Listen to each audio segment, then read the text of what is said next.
más profundo de la selva hay secretos que la civilización nunca debería descubrir. Y uno de ellos cambió para siempre la historia de una de las familias más poderosas del mundo. En la vasta ciudad de Nueva York, en una de las familias más poderosas y emblemáticas del mundo, nació Michael Rockefeller un 18 de mayo de 1938. Su padre, Nelson Rockefeller, poseía una fortuna colosal: bancos, compañías petroleras, rascacielos y museos. Era un hombre cuya influencia se extendía por toda la política y la economía estadounidense. Sin embargo, Michael no parecía destinado a continuar el imperio familiar. Desde joven, su curiosidad no estaba en los negocios ni en el dinero.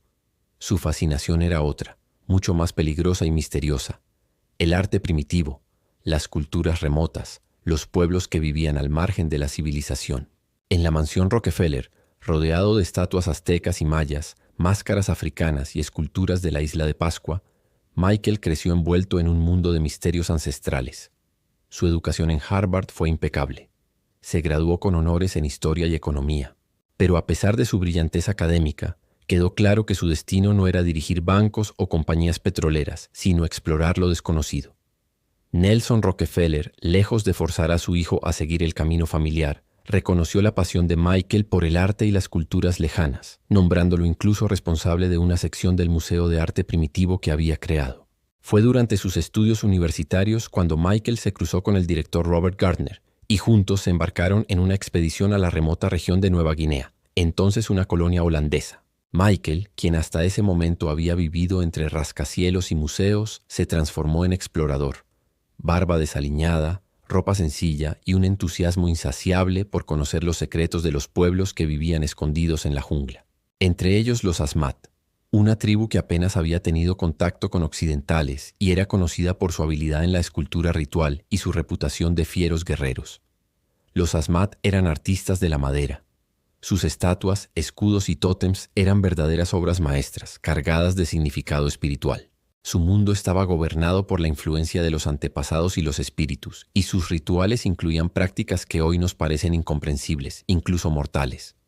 Michael se sumergió en este universo, fascinado por su complejidad y belleza, deseando traer a Nueva York piezas únicas que ningún otro occidental había logrado conseguir.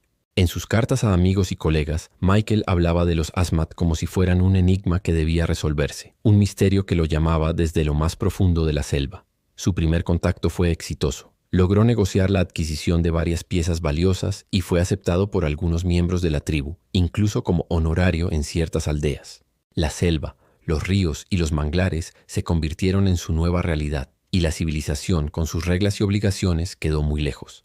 La fascinación de Michael por lo desconocido no era solo intelectual, era visceral.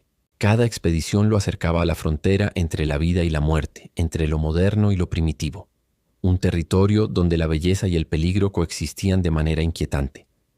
Ya estaba claro que esta pasión lo llevaría muy lejos, quizá demasiado lejos, hacia un destino que nadie podría anticipar. En 1961, Michael Rockefeller regresó a Nueva Guinea, esta vez acompañado por el antropólogo holandés René Wassink. La meta era explorar a fondo los pueblos Asmat y recolectar artefactos para el museo. Al llegar a aldeas más accesibles, todo parecía rutinario. Se intercambiaban objetos, se estudiaban costumbres y se registraban imágenes de la vida cotidiana. Pero Michael no buscaba lo fácil. Su atención estaba fija en los pueblos más remotos, aquellos que mantenían rituales antiguos y cuya existencia aún era un misterio para el mundo exterior. Antes de su partida hacia lo más profundo de la selva, un viejo chamán le hizo una advertencia inquietante. Tras una breve consulta sobre rituales locales, el anciano permaneció en silencio mirándolo fijamente. Finalmente, su hija intervino y pronunció palabras que helarían la sangre de cualquier explorador. Tu rostro tiene la máscara de la muerte. Pronto tu alma será tomada por otros. Michael sonrió ante lo que parecía una superstición infantil, pero algo en su interior comenzó a cambiar. Una inquietud silenciosa, una tensión que ni la seguridad de su familia podía disipar. A pesar de las advertencias, Michael continuó con su expedición. Ningún aldeano se ofreció a acompañarlos. Solo 2 adolescentes, Leo y Simon, fueron persuadidos por el dinero para servir como guías. El 17 de noviembre de 1961, se lanzaron al viaje que cambiaría su destino para siempre.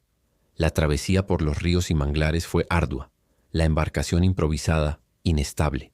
Una tormenta inesperada volcó el bote en aguas infestadas de corrientes traicioneras y vegetación que atrapaba a quien se adentraba en ella. Michael pasó toda la noche aferrado a los restos de la embarcación. Al amanecer, decidió nadar hacia la orilla usando bidones de gasolina como flotadores. Nunca llegó a la otra orilla. René Basing logró sobrevivir y los adolescentes buscaron ayuda, pero Michael desapareció sin dejar rastro. La noticia sacudió al mundo. Un miembro de la familia Rockefeller había desaparecido en la jungla, en una de las regiones más inhóspitas de la Tierra, rodeado de tribus desconocidas y con advertencias de muerte flotando en el aire. Se desplegaron búsquedas masivas. Helicópteros, barcos y equipos terrestres recorrieron cada centímetro de la selva y los ríos circundantes. Sin embargo, en apenas 2 semanas, las autoridades holandesas dieron por finalizada la operación, declarando oficialmente que Michael se había ahogado. Pero pocos creyeron en esta versión. Michael era un nadador excepcional y contaba con flotadores. Además, los adolescentes habían logrado alcanzar la orilla con facilidad. La desaparición se convirtió en un misterio lleno de preguntas sin respuesta, un relato que desafiaba la lógica y la razón. La desaparición de Michael Rockefeller se convirtió en uno de los misterios más inquietantes del siglo XX. La selva de Nueva Guinea, impenetrable y vasta, parecía haberlo absorbido por completo. Los pocos rastros encontrados, un bote destruido, algunas pertenencias flotando en el río, ofrecían más preguntas que respuestas. La familia Rockefeller, consternada pero determinada, financió investigaciones privadas durante años, sin hallar jamás un indicio definitivo. Los aldeanos Asmat, quienes habían interactuado con Michael, guardaban sus propias versiones de los hechos. Algunos afirmaban que había sido víctima de la furia de la selva, arrastrado por corrientes traicioneras. Otros susurraban historias mucho más perturbadoras, que Michael había sido acogido por la tribu y desaparecido en un ritual secreto, destinado a convertirse en parte de los espíritus ancestrales que veneraban. Nadie podía confirmarlo, y las historias, transmitidas de boca en boca, adquirían un tono legendario, casi mitológico. Con el paso de los años, surgieron teorías que parecían sacadas de un relato de suspenso. Algunos aventuraban que Michael había sobrevivido y vivido oculto entre los Asmat, adoptando su estilo de vida, sus costumbres y sus misterios. Otros sostenían que había sido víctima de un accidente fatal y que sus restos nunca podrían ser hallados, tragados por la inmensidad de ríos y manglares que desafían cualquier mapa o brújula. Cada teoría alimentaba la obsesión de historiadores, antropólogos y curiosos de lo extraño. Documentos recientes y expediciones modernas reabrieron el caso. Fotografías antiguas, cartas inéditas y testimonios de antropólogos que aún trabajaban en la región reforzaban la fascinación por la figura de Michael, un joven heredero que buscó lo desconocido hasta perderse en él. En el Museo de Arte Primitivo de Nueva York, algunas de las piezas que él había recolectado permanecen hoy como testigos silenciosos de su pasión y de su destino incompleto. Cada escultura, cada máscara parece contener una sombra de la selva y quizás de Michael mismo. Lo más inquietante de su desaparición es que no dejó evidencia concluyente de vida ni de muerte. Cada intento de explicación se enfrenta a la incertidumbre. ¿Fue víctima de un accidente? ¿Fue acogido o sacrificado por la tribu? ¿Se convirtió en un mito viviente, escondido entre los árboles y ríos de Nueva Guinea? El misterio, lejos de disiparse, crece con el tiempo, como si la selva misma protegiera su secreto. Hoy, más de 6 décadas después, la historia de Michael Rockefeller sigue despertando fascinación y terror. Su figura encarna la del explorador que desafía las fronteras de la civilización, que busca lo desconocido y se adentra en un mundo donde la lógica humana pierde fuerza.